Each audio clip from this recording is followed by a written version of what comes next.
Eu fico muito feliz. Cada dia a gente está num lugar, né? É o momento da saúde, não é verdade? Chegamos num tempo que não tem como fugir muito mais, não. As coisas estão afunilando, não é verdade?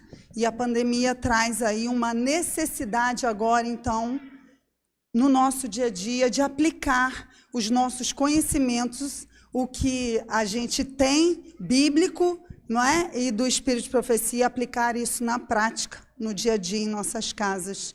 Porque nós vemos aí que as pessoas que, infelizmente, eu posso falar até de cadeira, assim, né? Que meu pai, infelizmente, também faleceu de Covid esse ano, em janeiro. E afeta as pessoas que realmente não cuidam muito da saúde. Alguns até pode acontecer que sim, não é?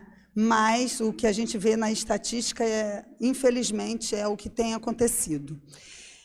E nós temos que pegar isso como um alarme para nós, como um sinal que Deus está mostrando, que nós precisamos agora, então, aplicar na nossa vida, no dia a dia. Eu queria falar um pouquinho da minha história, antes de começar a falar para vocês. Eu não nasci num lar onde eu cresci vegetariana, muito pelo contrário. Meu pai, ele foi dono de fazenda, frigoríficos, e era matador de gado.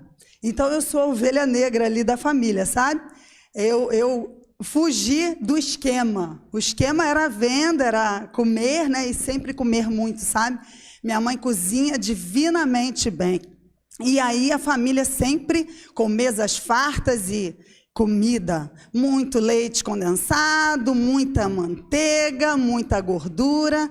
Lembro, infelizmente, do meu pai pegando a gordura da panela, da carne, e jogando assim no prato, e falando, isso aqui é que é bom, ó, e jogava. E eu, garota, já estava estressada, nem pensava em nutrição, mas já ficava nervosa de ver aquilo ali, sabe? E fui criada nesse esquema, né, de vida, assim, de comida, muita carne. E graças a Deus, Papai do Céu me tocou. Um dia, eu sentada na casa da minha sogra, estendo o braço, eu tive restaurante, né, por um tempo, e ali eu tinha carne, todo de Levíticos, em cima de Levíticos. E a gente ainda acreditando que Levíticos ainda impera hoje, né? A gente está na lei de Levíticos ainda como se estivesse vivendo em Levíticos, sabe? Hoje, a conduta é outra que o Senhor coloca para nós. E eu abri esse restaurante assim, em Caraí. E aí teve um dia que eu peguei um livro, buscava a resposta do Senhor, porque eu tinha fila na porta. E todos os meses, irmãos, eu colocava dinheiro dentro do restaurante. Todos os meses. Para cobrir, né, a falta. E eu não entendia, porque eu era consultora de restaurantes. Eu dava consultoria em outros restaurantes quando fui abrir o meu. Então, uma expert não conseguia dar resultado. O que estava acontecendo? E eu percebi que era espiritual. Ok? Eu sabia que era espiritual. E aí eu buscava muito a Deus, eu orava muito. E, mesmo assim, não conseguia a resposta que eu queria, talvez, né? Não fui criada com a percepção do Espírito de Profecia, então, para mim, foi muito difícil tudo isso, entender tudo isso. E aí, um dia, pego o livro e abro, assim, Conselho sobre Saúde. Abro o livro e ali, puf, o título, Restaurantes. Nossa, eu procurava isso há anos, peguei aquilo e engoli, né? Aquele capítulozinho ali. Mas uma frase assim me chamou a atenção. Falava o seguinte, e depois daquela frase muita coisa mudou. Falava o seguinte, restaurante para o Filho de Deus deve ser vegetariano e para a pregação do Evangelho. E eu tinha restaurante, estava buscando uma resposta. Eu chamava pastores dentro da minha casa para perguntar, o que está acontecendo comigo? Eu tenho fila na porta e não pago as contas. O que está acontecendo? E aí aquele livro me respondeu que não era o meu propósito dentro do restaurante. Meu propósito era viver. É normal, você abre um comércio, você quer viver do comércio. Não é verdade? Mas Deus tinha planos maiores, que era falar para os seus filhos que precisa mudar, que saímos da época do Levíticos. E aí tudo mudou, né? Tudo começou a mudar, até que eu vendi, e aí caí no vegetarianismo. Comecei a estudar vegetarianismo, e aí comecei a ir nas igrejas, comecei a pregar isso, e toda aquela minha experiência de consultoria, de comida, nos restaurantes mais chiques aqui do Rio de Janeiro, eu trabalhei, em lugares excelentes eu trabalhei. Já fui supervisora de rede, de um dos melhores restaurantes da minha época. Não sei se vocês conhecem o Gula Gula. Eu tomei conta não só de uma loja, da maior de Ipanema, como tomei conta da rede. Eu era expert, eu mudava receitas e controlava e aumentava os lucros das empresas. E aí, comigo? Não dava, entendeu? Como é que podia estar acontecendo isso? Era espiritual, Deus tinha outro caminho para mim. Ele falou assim, vem aqui, que eu vou te ensinar que não é isso que você está fazendo. É outro esquema, é outra conduta nutricional. E aí, Papai do Céu me ensinou, esses anos todos aí. Hoje eu estou aqui para falar para vocês um pouquinho de tudo que Deus revelou para mim nesses tempos todos. Então, nós vamos começar aqui. Vocês acham que é importante o controle do apetite? Vocês acham? É fácil ter o controle do apetite? Interessante que é importante. E, ao mesmo tempo, não é fácil. Mas existe um porquê de não ser fácil. Existe um porquê. Saibam que Jesus veio a esse mundo e ele veio para mostrar o caminho, não é verdade? Nós sabemos disso. E antes dele começar o seu ministério, ele mostrou o que acontece conosco. E tem um capítulo no Espírito de Profecia que se chama Controle do Apetite. Que quando eu me deparei com isso, eu fiquei tão impressionada que eu falei, não, isso tem que virar uma pregação. Não pode isso aqui ficar nesse livro e não levar para dentro da igreja. Porque isso aqui é fundamental para a gente entender o contexto da guerra espiritual dentro da alimentação e do viver saudável. E aí eu trouxe isso hoje para vocês, porque de repente a gente não tem oportunidade, não lê, porque a vida está muito corrida, realmente. Mas hoje vocês vão ter um pouquinho da visualização que o Senhor deu para o Espírito de Profecia, para Ellen White. Ok? Agora eu queria primeiro abrir em Mateus, sou eu que passo, né? Mateus é aqui para cá. Peraí, eu acho que eu não liguei primeiro. Ah, passei agora. Ok. Só que eu não vou conseguir ler. Acho que nem vocês. Vamos para Mateus 4, de 1 a 11. Mateus 4, de 1 a 11.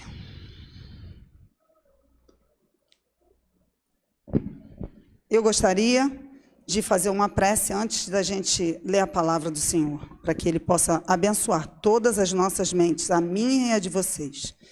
Vamos orar. Santíssimo Deus, louvado seja o Teu precioso nome, Senhor. Obrigada, Senhor, porque o Senhor é o Deus da revelação, o Deus do conhecimento, e que não deixa os seus filhos sem entender a Tua palavra por completo. Existem nuances aqui, Senhor, na Tua palavra, que às vezes fica difícil entendermos sem uma complementação do Espírito de Profecia. Que o Senhor nos ajude, abra nossa mente e nosso coração. Senhor, estamos aqui para Te adorar somente. Em nome de Cristo, nós Te rogamos. Amém. A tentação de Jesus. A seguir foi Jesus levado pelo Espírito ao deserto para ser tentado pelo diabo.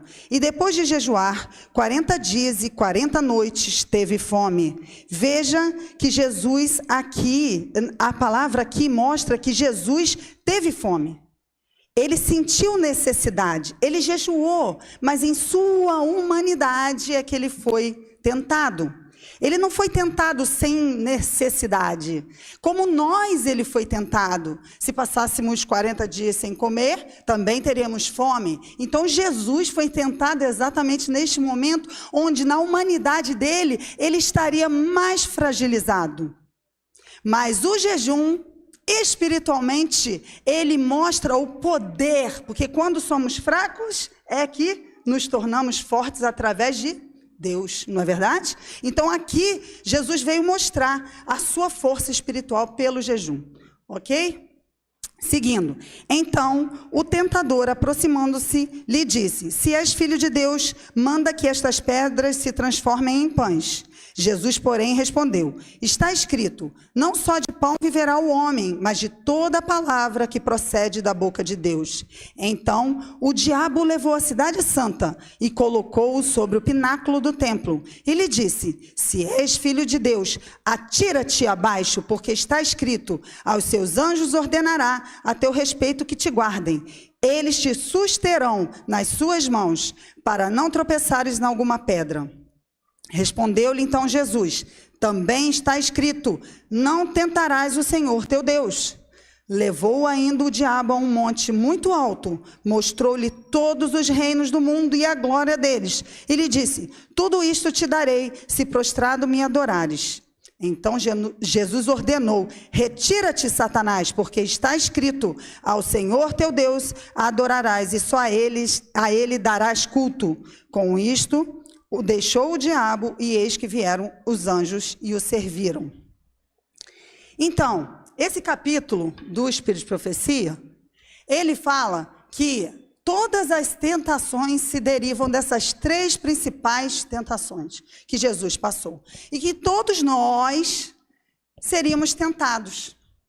Por isso Jesus veio e foi tentado primeiro pelo apetite, depois pela presunção e depois pelo olhar desviado do céu para as coisas terrenas, amando. Tem um texto em Temperança 12 que fala o seguinte, página 12, Temperança, página 12, que fala o seguinte: Satanás se reuniu com seus anjos a fim de decidir o máximo de mal que faria a família humana. E depois de apresentada proposta sobre proposta, Satanás mesmo idealizou um plano. Ele pegaria os alimentos dados por Deus e convertê-los-ia em veneno. Arruinaria, assim, as faculdades físicas, mentais e morais do homem. Teria, então, sobre ele inteiro controle. Então, é um plano do inimigo transformar até as coisas de Deus, como o trigo, a vide. O que o inimigo fez? Fala no texto isso: trigo, vide e outras coisas mais. O que Satanás fez com a vide? O que ele transformou? Em vinho, não é, irmãos? E a farinha, que é o trigo? O trigo, vocês já perceberam que Jesus é comparado como o pão da vida? E Satanás vem e coloca a sua mão no pão da vida, maculando, estragando esse pão, não é? Virando primeiro farinha branca, e agora nós temos aí o excesso de glúten, que prejudica o nosso intestino, convertê-los-ia em venenos, até mesmo o que Deus deu. E aí, como é que a gente vai se proteger disso? Dou muita informação de tarde, e na aula prática sobre isso. Eu, por exemplo, como trigo 100% integral. Vou explicar mais tarde sobre isso. Não sou contra glúten, porque o glúten é uma proteína que está dentro do trigo. O homem mudou o glúten, o homem refinou o glúten, tá bom? Mas ele não é para ser banido, é para saber usar. Tem que saber usar. E aplicar. Como é que aplica isso dentro de casa? Para não afetar seu intestino. Ok? Então, voltando aqui. Então, entenderam? Então, Deus nesse conhecimento que o inimigo despertou então agora, a ideia de estragar tudo que Deus deu na natureza, para que causasse veneno no nosso corpo e contaminasse a nossa mente, não entendendo os sinais que o Senhor está dando, não percebendo quando Deus fala alguma coisa na nossa mente, a gente não consegue compreender. O Espírito de Profecia fala muito sobre mente obscurecida, não é verdade? Então aí Jesus vem nesse propósito e mostra, gente, olha só, vocês vão ser tentados.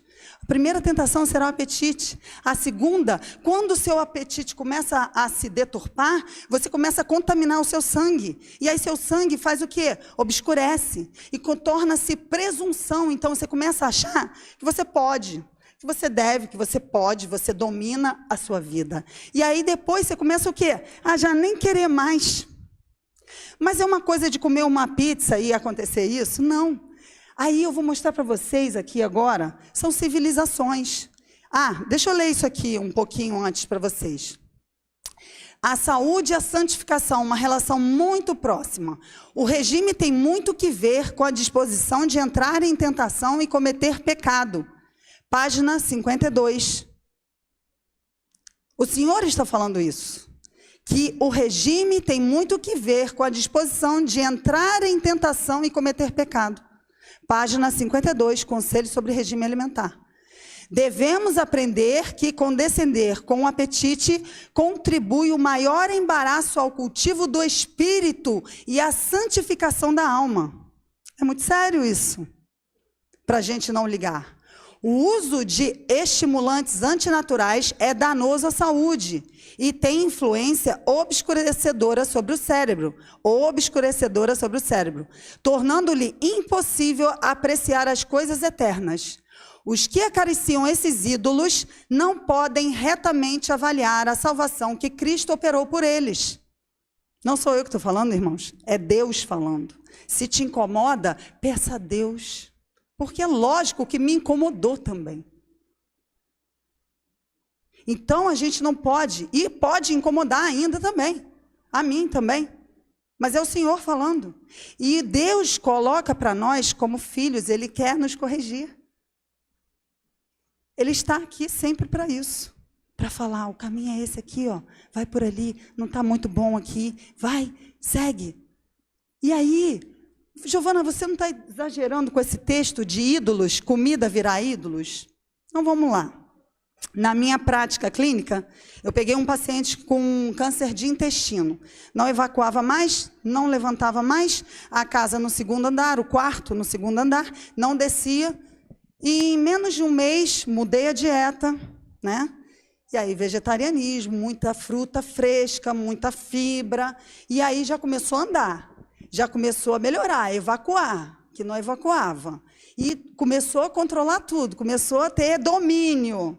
E aí, quando você tem domínio da sua vida, é um problema, sabe, irmãos? Porque você tem domínio de levantar e abrir a geladeira, sabe? E aí a tentação volta, porque você está ficando bem. Você começa a melhorar a sua condição de saúde, que você estava na cama, e você volta a fazer os mesmos atos de antes de quando você estava doente. Infelizmente, esse paciente, ele escolheu.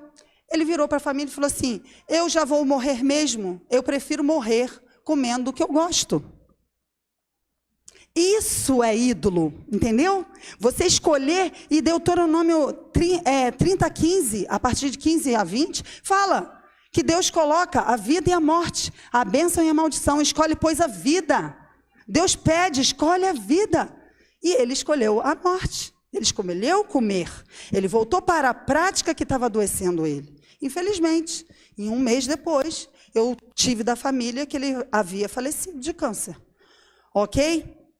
Então, é nesse sentido que se chama ídolo, de você preferir a todo custo, o que custar, se alimentar do que você gosta. Agora vamos dar um passeio aqui pelas civilizações antigas, tá bom? Que a gente tem isso tudo baseado no controle do apetite, tá bom, gente? Então, quando Jesus criou ali todas as coisas no jardim, vocês já pararam para pensar a infinidade de frutas, legumes, vegetais, tudo que tinha na época, que hoje a gente não consegue nem mensurar. nem contabilizar a quantidade de frutas e vegetais, não é verdade? Mas imagine saindo da mão do Criador, que coisa espetacular que era isso. E aí Deus vira e fala assim, ó, somente daquela ali, da árvore do conhecimento do bem e do mal, você pode comer tudo livremente. Tem um texto que fala isso, comei livremente, o Senhor falou. Das frutas e dos vegetais, comer livremente. Mas aí ele fala, dessa árvore aqui nem chega perto, ok? E aí a gente sabe a história, conhece a história, que Eva foi, andou sozinha, foi lá, pegou a fruta e comeu. E aí, nós herdamos essa incapacidade de vencer o apetite, através lá, ó, da geração. E isso vem crescendo, isso vem continuando no nosso DNA, na nossa célula, está registrado isso. Por isso Jesus vem vencer as tentações que o homem passa. Ele deseja desequilibrar a nossa mente e o nosso raciocínio, nosso poder de decisão. Eu tenho uma outra palestra sobre lobo frontal. Existe um rapaz que já é morto, que está no museu da Harvard, que ele como é que é o nome dele? Finéias, o segundo nome agora esqueci, Finéias. Eu sei que ele sofreu, vocês lembram um rapaz aqui no Rio de Janeiro, que um vergalhão passou na testa dele? Vocês viram isso? Esse Finéias, ele passou por isso quando a ferrovia americana estava passando, começando a montar. E aí, tipo uma lança, que ele tinha que botar o dinamite, essa lança voltou, bateu na pedra e voltou, e furou a mente dele. E esse homem era assim, no trabalho, ele era espetacular, ele era condecorado no trabalho, era um homem cristão, família, e tudo correto, sabe, aquele homem exemplar. Depois do acidente, mudou tudo. Começou a beber, começou a faltar ao trabalho, chegava no trabalho bêbado, atrasado, começou a levar chamada atenção. Esse homem virou alcoólatra, foi para a rua, se saiu da família, começou a espancar filho e mulher. Tudo mudou depois do acidente. E aí, 12 ou 18 anos depois, ele faleceu. Alguns anos depois ele faleceu, não faleceu do problema. O médico conseguiu, e aí esse médico pediu o corpo, depois desse homem, para estudar. E eles chegaram à conclusão que o lobo frontal, onde foi afetado, é justamente o poder de decisão que nós temos aqui. Poder de decisão, moral, sabe? Espiritual, está tudo concentrado aqui no lobo frontal. Onde a gente será marcado, irmãos? Onde a gente tem um poder de decisão. É a nossa decisão, entenderam? Isso aqui está em jogo. É isso aqui, é esse território aqui que está em jogo, não é isso aqui. É isso aqui que está em jogo. É a nossa mente, nosso poder de decisão, nossa espiritualidade, nossa crença. Isso que está em jogo. E a gente precisa entender isso. E até a ciência está falando sobre isso. Que é aqui que está. E aí, esse homem ficou, e eles estudaram a mente desse homem porque houve todo esse fato aí. Então, Deus está aqui tentando nos mostrar que os alimentos também influenciam. Vocês acham que a bebida alcoólica influencia seu pensamento? A droga influencia o seu pensamento? Mas vocês sabiam que a comida vira sangue? E que a comida influencia e nutre o sangue? Vocês sabem disso? Mas se ela é uma comida boa, ela forma o quê? Um bom sangue. Mas se ela é uma comida ruim, ela forma o quê? Um mau sangue. Onde vai o quê? Passar pelo nosso cérebro também e obscurecer. É isso que a gente tem que entender. A gente nunca mais vai comer uma batata frita? Não é isso, não é a realidade. Mas a gente pode comer de vez em quando, sabendo que causa dano. Comer sabendo que causa dano. Não pensando assim, com ignorância, achando que é essa comida que a gente tem que comer todo dia. Entendeu? Ter equilíbrio é fundamental. Se eu for numa festa, irmãos, eu vou comer alguma coisa. É lógico que eu procuro me alimentar antes. Mas eu vou comer alguma coisa ali que eu possa comer. Animal eu nunca como, né? Mas que eu vou fazer? Se eu estou, de repente, faminta, naquele momento ali, eu vou abrir uma exceção e vou comer um queijo, um leite. Eu não sou hipócrita. Essa é a nossa realidade do nosso dia a dia. Nós temos que viver de acordo com as nossas necessidades, mas entender o contexto, entender o porquê das coisas. Isso que é importante. Ok, irmãos? Então, não gosto que pareça uma utopia, muito pelo contrário. É uma realidade, tá bom? Porque se vocês pararem para pensar, para mim também, eu escarneci quantas vezes, irmãos? Eu fui filha, eu sentava em curral e via boi sendo morto, ovelha sendo morta, galinha. Estou acostumada com isso. Imagina para mim como é que não foi também chegar a tudo isso aqui. Foi difícil para mim também, né? Mas a gente tem que colocar em primeiro lugar a vontade do Senhor. E a nossa vai sendo subjugada, vai se adaptando. E Deus não é um Deus de uma correção dura. Ele é de uma correção amigável, amorosa, carinhosa. E Ele vai, com o tempo, fazendo isso na nossa vida. Quero falar aqui para vocês, os habitantes antediluvianos, olha o que o texto fala. Eles comiam e bebiam até que seu depravado apetite não conhecesse limite e tornaram-se tão corrompidos que Deus não mais pôde suportar. Teve que purificar a terra da sua contaminação moral por meio do dilúvio. Então imagine só, Noé pregando as tábuas e pregando a palavra. Gente, vai acontecer um dilúvio, vai terminar esse mundo aqui e eles não deram ouvidos. Diz o texto aqui embaixo, que eu vou ler para vocês, ó.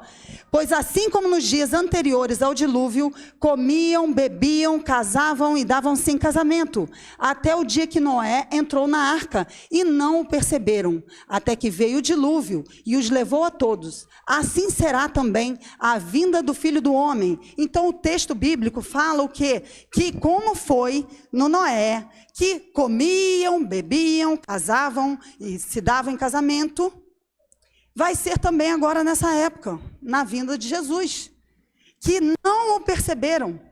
Os fatos todos acontecendo e os homens não perceberam. Mas teve um momento que os animais vieram da floresta, caminhando, e entraram nessa arca enorme, aqui como um desenho. Que poder tinha Noé para isso? E as pessoas não perceberam uma coisa inacreditável, miraculosa, dos animais virem, né? Caminhando e subindo e entrando. Quem estava dando essa ordem? O Senhor Deus estava dando essa ordem. Não é verdade? E aí, as pessoas não perceberam. E nós sabemos que essa porta da graça, a porta da arca, se compara. Ela tem analogia com a porta da graça, que um dia vai fechar, e que a gente tem que se preparar antes. A gente tem que se preparar. O Espírito está na terra, e o Espírito fala à mente. Não existe mais a presença de Jesus na terra, dirigindo. É através de seu Espírito, e por causa do Espírito, nós precisamos limpar a nossa mente para ouvir claramente o Espírito. Esse é o grande lance. Vamos seguir. Aí, o que falar de Sodoma e Gomorra? Olha o texto que fala no Conselho sobre o Regime Alimentar. Aumentou a intemperância em toda forma. A satisfação do apetite antinatural conduziu aos pecados que acarretaram a destruição de Sodoma e Gomorra. E Babilônia foi atacada, né, quando o rei Belsazar estava o quê? Dando uma festa com seus ali líderes, né, e concubinas, e manda, não satisfeito, depois de dias ali, aí ele fala, vai lá buscar as taças de Israel, vai lá, traz as taças do Deus, do Altíssimo, e pega a taça, levanta a taça e fala, ao Deus da prata e do ouro. Vocês sabiam disso? Que ele levantou e falou, ao Deus da prata e do ouro. Ele enalteceu com a taça do nosso Criador, ele enalteceu o Deus da prata e do ouro. Na mesma hora, Deus falou, basta, já é demais. A taça transbordou e vem o dedo de Cristo, que sabemos que aquele dedo foi Cristo, mene, mene, tekel, parsim. Pesado foste, achado em falta. E passado foi de ti o teu reino para os medos e persas. E aí entra, né, pelo rio, vocês conhecem a história, entra pelo rio e ali Belsassar morre. Mas nós temos o que? A presença de Daniel, nesse fato, que Daniel estava escondido naquela época. Belsassar era, na verdade, neto e não filho de Nabucodonosor. Nabonido era filho, Nabonido era de guerra, estava fora, então Belsassar, como neto, assumia. E aí, chama a mãe, né? A mãe manda chamar, chama aquele homem que tem espírito dos deuses. E ele vai decifrar para você, porque ele era um erudito, ele era um conhecedor de todas as coisas escondidas, não reveladas.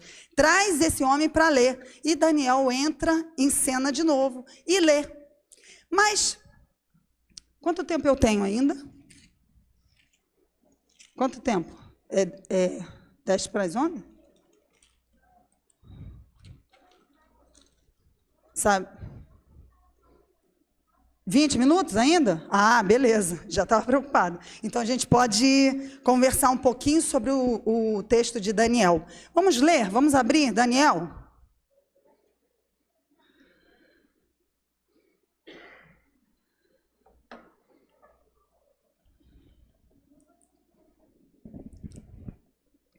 Vamos estudar um pouquinho sobre Daniel, que Daniel, para mim, é aquele rapaz, sabe, que não tem preço. Eu vou abrir aqui, só um minutinho. Caramba.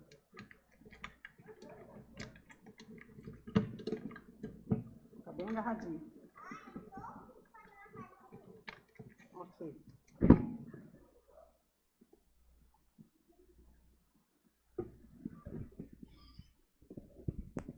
Então, vamos lá, ler um pouquinho sobre Daniel. 1, tá? No ano 3º do reinado de Jeoaquim, rei de Judá, veio Nabucodonosor, rei da Babilônia, a Jerusalém e a sitiou. O Senhor lhe entregou nas mãos de Joaquim, rei de Judá, e alguns dos utensílios da casa de Deus. A estes levou-os para a terra de Sinar, para a casa do seu Deus, e os pôs na casa do tesouro do seu Deus. Disse o rei a Aspenaz, chefe dos eunucos, que trouxesse algum dos filhos de Israel, tanto da linhagem real como dos nobres. Jovens, sem nenhum defeito, de boa aparência, instruídos em toda a sabedoria, doutos em ciência, versados no conhecimento e que fossem competentes para assistir no palácio do rei e lhes ensinasse a cultura e a língua dos caldeus. Determinou-lhes o rei a ração diária das finas iguarias, da mesa real e do vinho que ele bebia, e que assim fossem mantidos por 3 anos, ao cabo dos quais assistiriam diante do rei. Entre eles se achavam dos filhos de Judá, Daniel, Ananias, Misael e Azarias. O chefe dos eunucos lhes pôs outros nomes a saber, a Daniel, o de Belsassar, a Ananias, o de Sadraque, a Misael, o de Mesaque, e a Azarias, o de Abednego, nomes pagãos. Vejam, irmãos, esses meninos chegaram lá com esses nomes de Judá, de israelitas, né, que incomodava. E eu anotei aqui na minha Bíblia para poder, eu nunca esquecer disso aqui. Olha os nomes, o que significava. Daniel, Deus é meu juiz. Ananias, Deus me favorece. Misael, quem é como Deus? E Azarias, aquele a quem Deus ajuda. Então, você imagina, em Babilônia, chegar uns meninos desses, que o nome falava assim, como é que é? O de Deus é meu juiz. Deus é meu juiz, vem aqui. Ó, o rei está te chamando lá, Deus é meu juiz. Isso e com certeza devia ser Yahvé, né? Yahvé é meu juiz. Então isso incomodava tanto até os empregados ali do palácio, que eles tiveram que mudar o nome para nomes de deuses pagãos, né? Então, eles tiveram que mudar esse nome, porque agora sim enaltecia os deuses deles. Ok? Então, aqui continua, no versículo 8. Resolveu Daniel firmemente não contaminar-se com as finas iguarias do rei, nem com o vinho que ele bebia. Então pediu ao chefe dos eunucos que lhe permitisse não contaminar-se.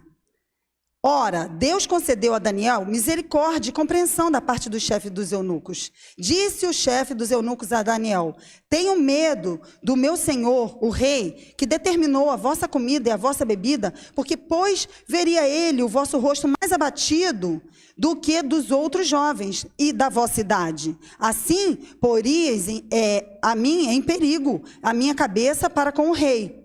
Então disse Daniel ao cozinheiro-chefe, a quem o chefe dos eunucos havia encarregado de cuidar de Daniel e Ananias, Misael e Azarias: experimenta, peço-te, os teus servos 10 dias pelo menos, e que se nos deem legumes a comer e água a beber. Então, se veja diante de ti a nossa aparência e a dos jovens que comem das finas iguarias do rei, segundo vires. Age como os teus servos, ages com os teus servos. E ele entendeu e os experimentou 10 dias. No fim dos 10 dias, a sua aparência era melhor. Estavam eles mais robustos do que todos os jovens que comiam das finas iguarias do rei. Ora, aí pula, 17. Ora, a estes 4 jovens, Deus deu conhecimento e a inteligência em toda a cultura e sabedoria. Mas a Daniel deu inteligência e de todas as visões e sonhos.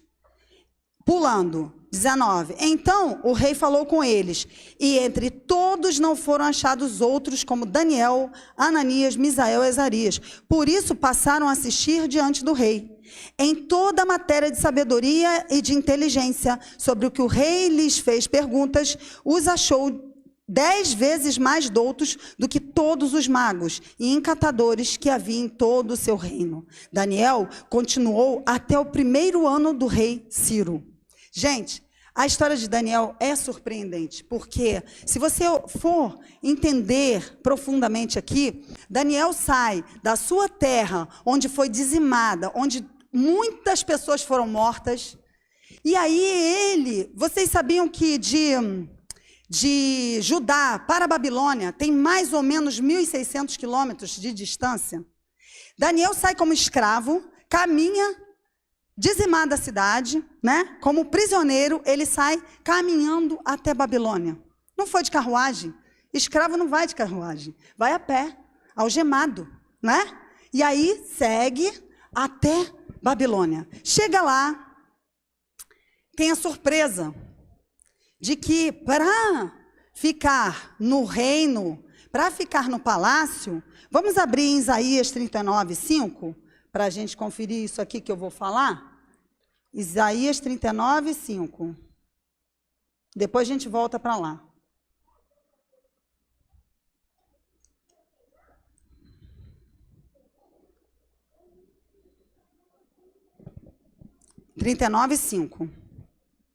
Aqui em Judá, há 105 anos antes, 39:5, Isaías fala para Ezequias. Isaías teve uma revelação e fala para Ezequias, que era o atual rei de Judá. Fala o seguinte: então disse Isaías a Ezequias: ouve a palavra do Senhor dos Exércitos. Eis que virão dias em que tudo quanto houver em tua casa, com o que tesouraram teus pais até o dia de hoje, será levado para a Babilônia. Não ficará coisa alguma, disse o Senhor. Dos teus próprios filhos que tu gerares, tomarão para que sejam eunucos no palácio do rei da Babilônia. Daniel vê sua cidade dizimada, entra nos portais, adentra no palácio, poderia pensar, agora eu vou viver uma vida melhor, não é? E aí se torna eunuco pelo texto aqui, por isso Daniel nunca sai dali, não teve uma família. Com 15 anos de idade ele sofre isso, com 18 ele é arguído pelo Nabucodonosor e é tido como uma das pessoas mais sábias de todo o reino dele. É colocado então num patamar de grande honra, né? administrador junto com o rei, era o conselheiro do rei, passa anos ali aconselhando o rei Nabucodonosor. Depois Belsazar vem, e a gente viu a história, ele é chamado, ele estava escondido, é chamado. Depois ele fica com Dario e com Ciro, inimigos mortais, reis inimigos, onde continua o garoto Daniel, que hoje já é um homem, né? Nesse caso aqui já é um homem.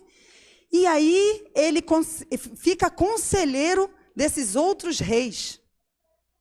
Tem coisa mais impressionante que isso? Quando você invade um território para domínio, você mata todos. Não existe isso do conselheiro do rei oponente ser seu conselheiro. Se não for pela mão do Senhor, isso não acontece. E eu digo o seguinte, eu devo a Daniel, a ele, não se contaminar com as finas iguarias do rei, nem com vinho. Porque foi nesse propósito de mente, de coração, de consagração, que Daniel recebe todas as profecias que hoje nós temos.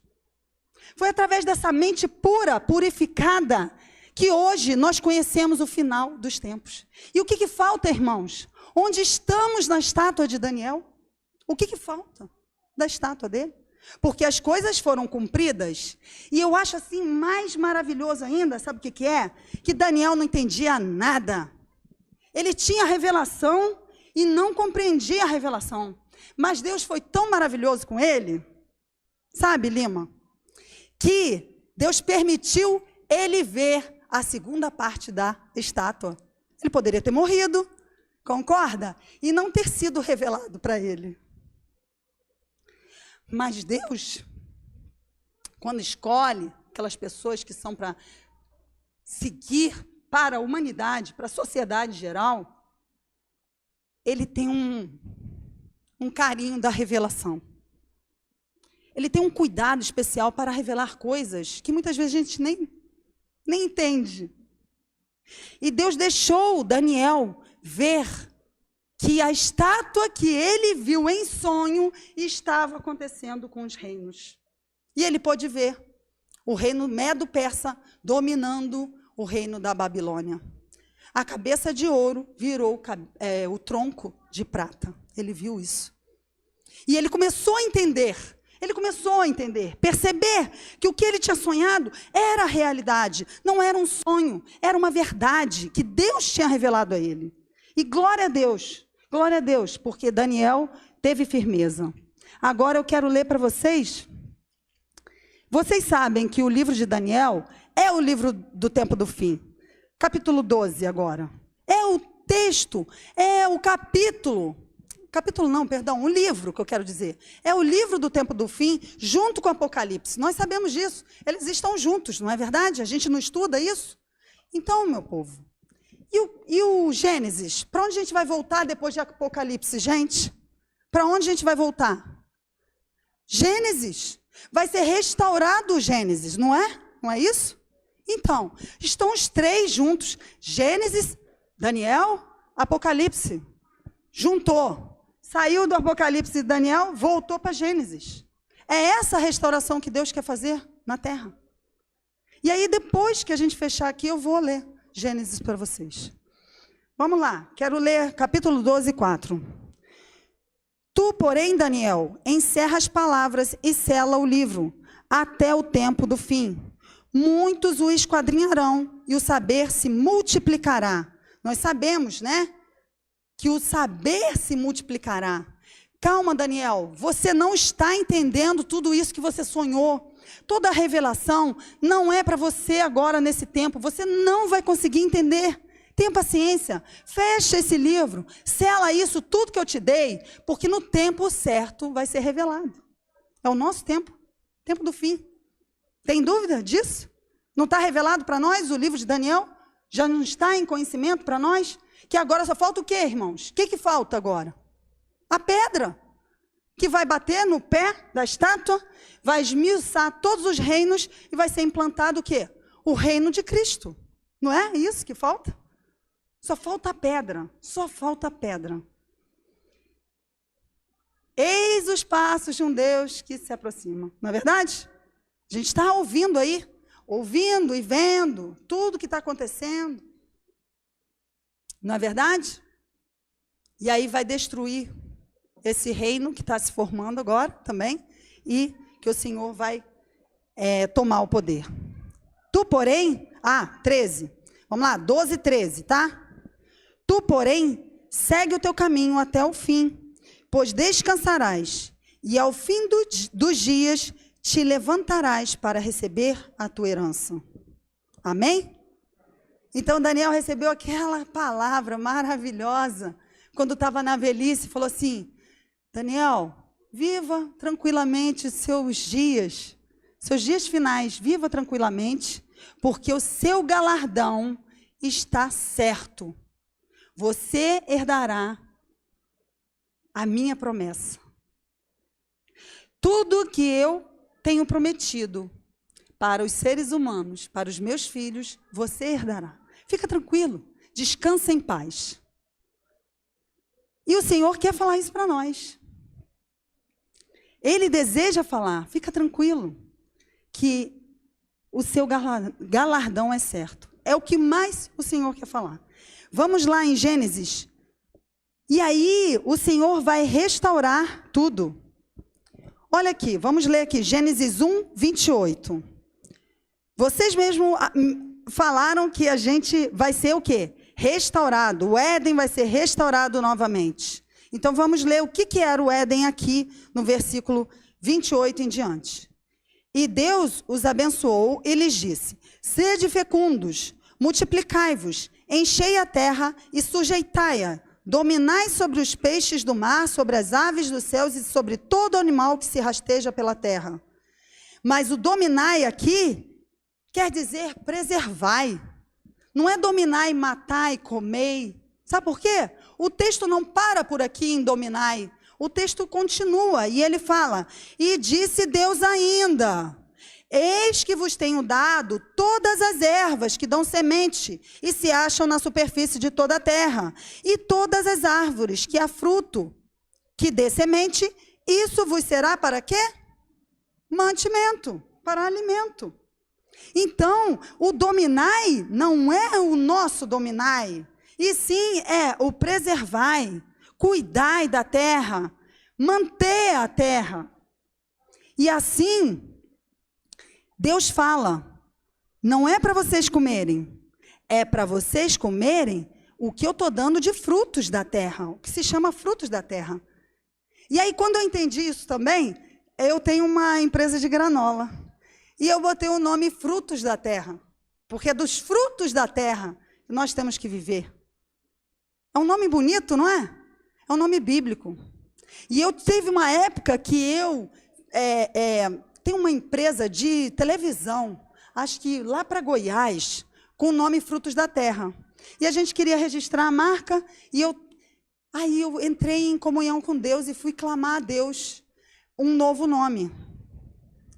Mas, irmãos, aí de madrugada, levantei um dia lá, 4 horas da manhã, estava logo, lógico, já estava orando há algum tempo, né?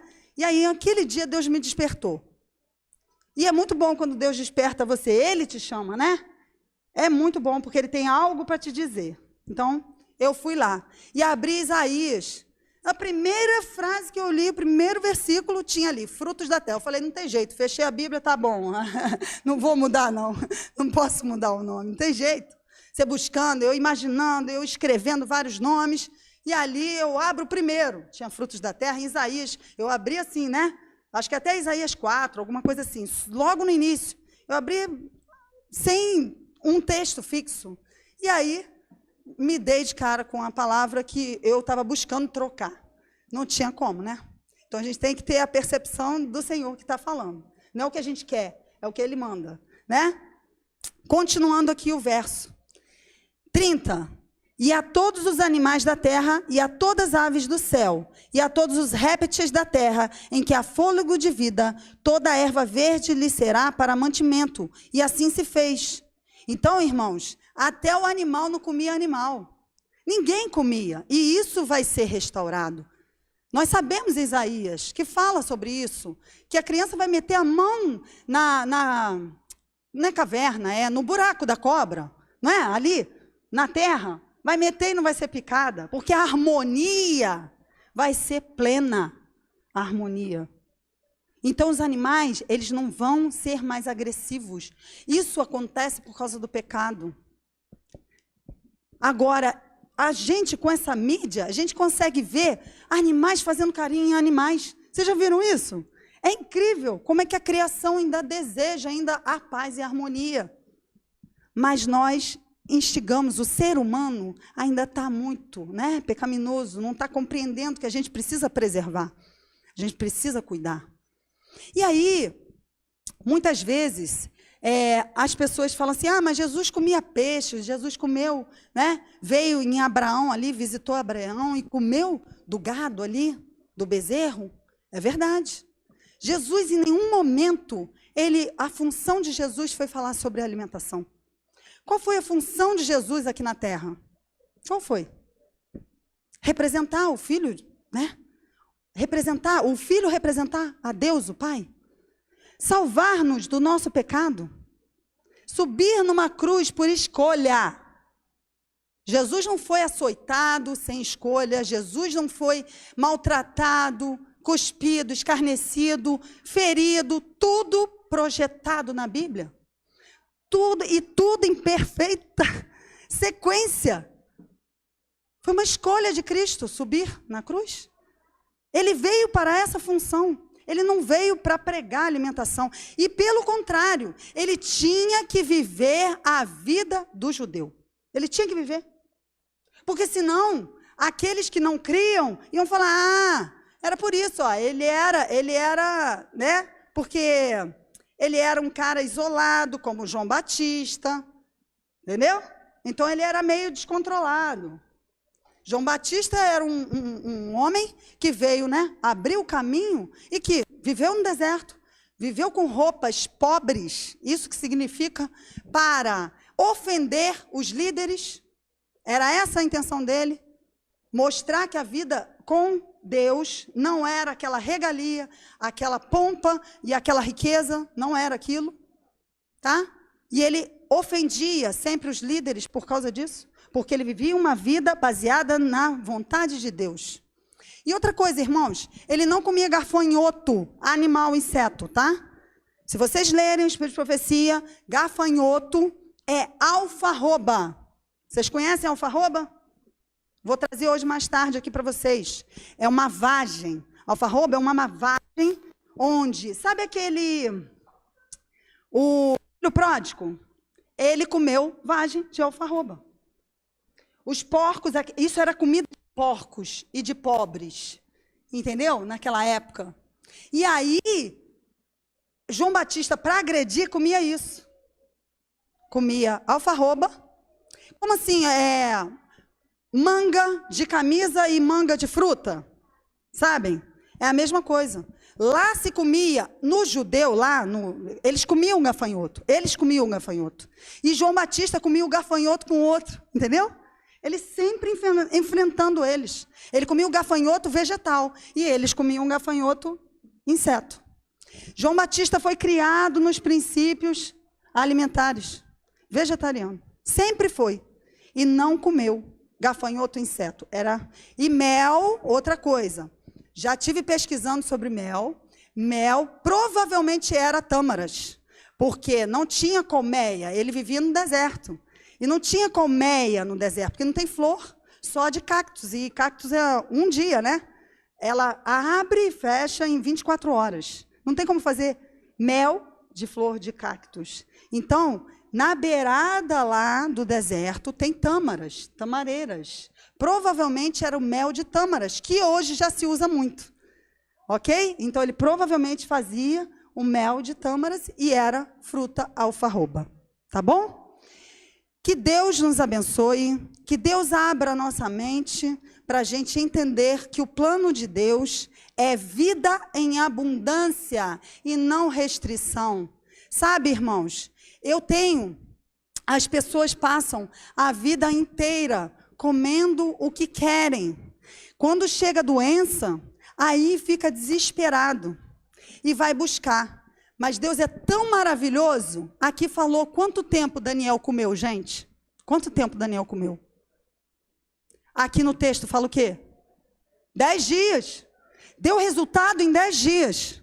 Agora deixa eu contar uma coisa para vocês, porque talvez muitas pessoas não venham à tarde. Eu tenho feito grupos de saúde pela internet. Vem pessoas adventistas, não adventistas, da internet, ok? Em 10 dias, eu já vi mulheres deixarem de operar o coração tratando. 10 dias de dieta. De dieta de Papai do Céu, né? Não é dieta de Giovana, tá? 10 dias. Por isso eu aplico 10 dias, por causa de Daniel. E tem surtido um efeito. Deus tem ampliado de uma forma, porque é espiritual. A dieta é espiritual, não é física. Físico é o resultado, mas a dieta é espiritual. Ok? Então Deus tem um plano espiritual para você. Não é um plano físico da boca. É espiritual. Primeiro de tudo, quem manda na tua boca é tua mente. Não é a tua boca que manda na mente. É o contrário. Então nós precisamos entender que está em jogo a nossa vida espiritual, que começa pela tentação do apetite. Começa por isso. E demais tentações surgirão. Todas as tentações desse mundo, a base, o início, vocês viram ali, o fundamento dos seus pecados. Eu quero ler aqui só para fechar. Eu voltei, aqui ó. Babilônia. Deus atribuiu a queda de Babilônia à sua glutonaria e embriaguez. As indulgências para com o apetite e as paixões foram os fundamentos de todos os seus pecados. O que é fundamento? Aqui tem um fundamento. A base, o alicerce, foi a glutonaria e a embriaguez. Por isso, esse reino foi deposto, caiu. E assim, a gente pode pegar um reino como se fosse a nossa vida. Nós não podemos fundamentar as nossas decisões no que eu gosto, no que eu quero. Tem que ser na vontade do Senhor. Que seja assim, para todo sempre, em nosso coração. Amém. Eu fecho, oro. Então, irmãos, por favor, vamos ficar de pé e vamos orar.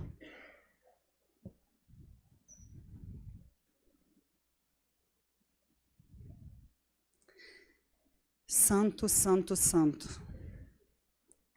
Obrigada, Senhor, porque o Senhor não deixa os teus filhos no escuro. O Senhor é um Deus revelador. O Senhor é um Deus que quer mostrar a verdade a cada um de nós. E que o Senhor trabalhe em nosso coração, Senhor. Fixa tudo que entendemos aqui hoje. Faça-nos pesquisar se é a verdade ou não.